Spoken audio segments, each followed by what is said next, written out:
Now, if I called you to one of the grandfathers of craft beer in Michigan, that would seem just a little bit odd. But hey, I'm visiting with John Linardos, one of my good old friends, Motor City Brewing Works, Detroit's oldest operational brewery. Is that correct, John? That is correct. Yep, we've been doing it 21 years. 21 years, yep. And of course, this is our canniversary year. Our canniversary year. So we have a beer called Ghetto Blaster, and there's something ironically new happening with Ghetto Blaster.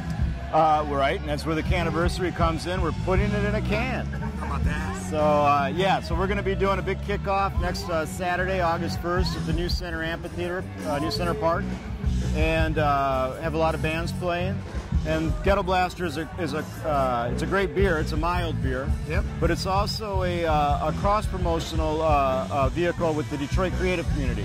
So the beer also represents an ongoing documentation series that we do with the music community. So we put out Ghetto Blasters Volume 1, Volume 2, and Volume 3 will be coming out this year on vinyl.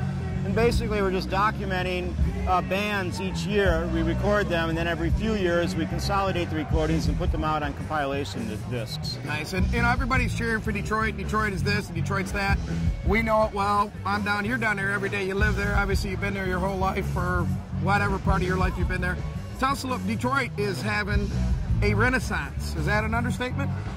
No. It is. There's a lot of new things going on. It's developing quite quickly through the Woodward Corridor. It's a very big city, so there's there's a lot of challenges for sure. But throughout the downtown region, it's filling in very quickly, and there's a lot of great new ideas, new businesses. We've got a lot of new breweries popping up, a lot of studios, a lot of artisan businesses. From leather goods to watches to the beers, of course, obviously. And the cool thing, I guess, and segueing back to the can, I don't think we did justice.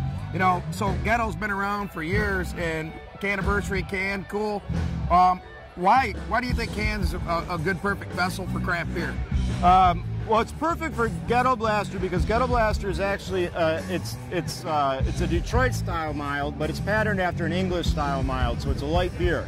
So a lot of milds in Great Britain are around 2 to 3%.